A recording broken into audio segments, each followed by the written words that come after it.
Hey guys, it's me Butterby, and today I'm on Brookhaven. We're doing game theories today. We're doing 3 different games, Break-In, Brookhaven, and Public Playtime. I haven't done game theories before, and the Public Playtime ones are a little bit generic, but they're fairly good. Make sure to like this video at the end if you enjoyed it.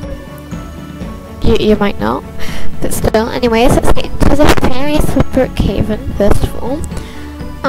After all of the weird hideout bases that seem to be like military and crime scenes, and they just keep coming and disappearing over time, and I don't know what they're necessarily for, but I've been thinking for a little while that they might be for a villainous empire.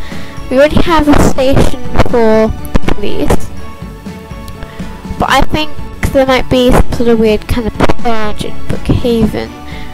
Maybe on like, I don't know, April 4th or something. I don't know what the dates are, but there could be some sort of weird purge that happens in Brookhaven. Lots of people have been doing roleplays on this kind of topic, and it could be a cool thing for the mayor thing. The police and the villains in this game, because it's a popular role to play, but there's so many different bases and people just keep finding them and showing them off publicly, and then Brookhaven ditches them and makes new ones. And I wonder what it's all going to be for, but I still feel like they're all going to amount to something soon enough to become some sort of weird villainous thing. Especially the hideout that was, or still is, at the hospital. I haven't checked. Yeah, it's still here. Like, by the looks of them, they all look similar, but it doesn't really tell you what it's for, and it looks like it's an abandoned agency above the hospital.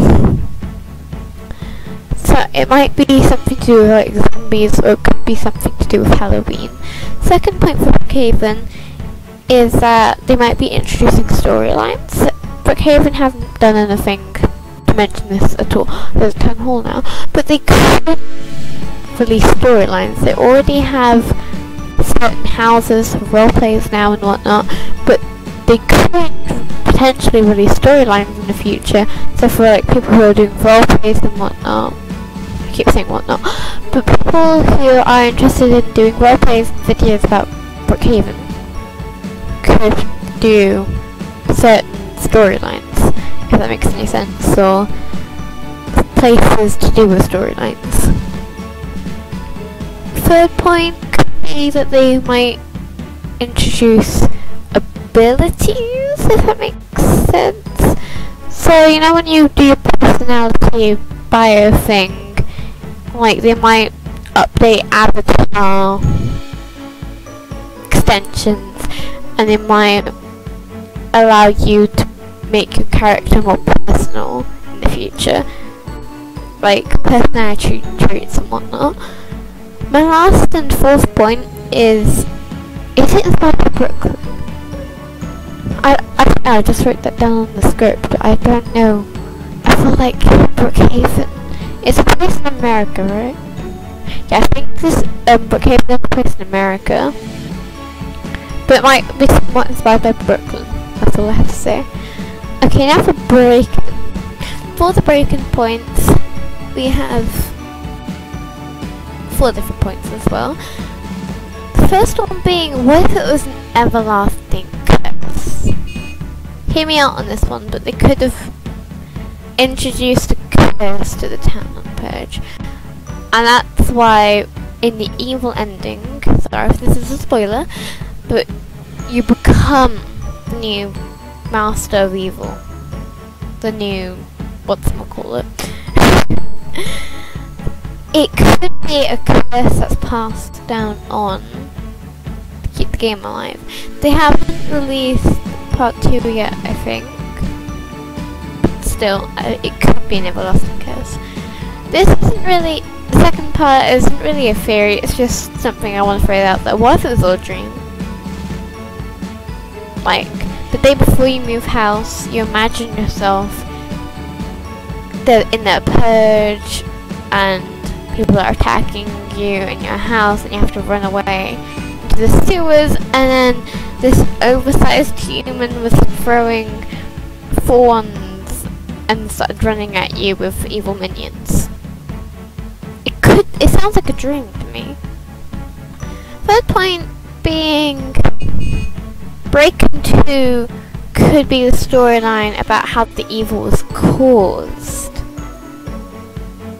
Hear me out on this one. It could be about what the purge is about and what they wanted in the end.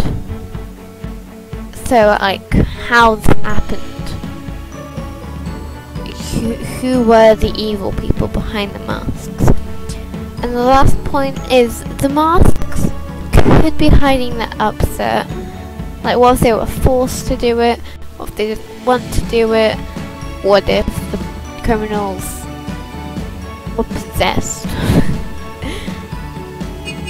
So the masks are all happy, but afterwards they're crying with sad masks. So it could be something to show about how they didn't want to do it or forced to.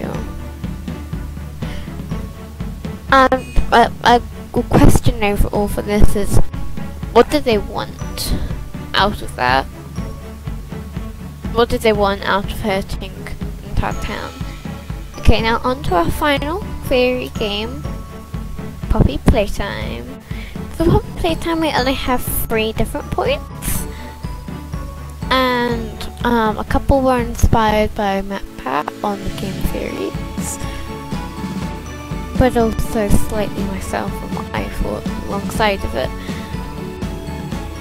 Point 1 would be that Poppy is a willing human who lives amongst monsters, and inspired by MatPat, this could be Stella, who was in the last radio recording.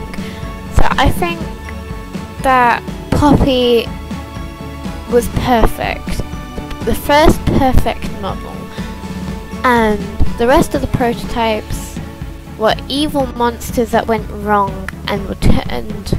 I can't actually say that because that's the second point, but Poppy was perfect and accidentally led onto a cause of these monsters that didn't leave the factory for some reason. I don't exactly know why, but she was lived amongst monsters, and the scientists left, but they left Poppy protected in a glass case from them, and I'm also wondering why they did that. Second point is, creatures were employees made into toys but failed. Of course everyone knows and thinks that, but I think that's why some of them were evil. So I think the scientists definitely took out their souls and made them into toys, but the thing that went wrong with them is that they didn't want to do it, and now they don't necessarily need humans to survive, but want to do that because they have hatred against people that did that to them. And my third and final point, is that the storyline first, Poppy is the flower, of course, but Poppy has some sort of hidden meaning that we don't know yet. I don't know why she's called the flower in the beginning, but I think Poppy has some sort of weird supernatural importance that the rest of the game we don't know yet. Poppy has something really special about her, considering she's a doll and she can talk and she's practically a human inside the doll.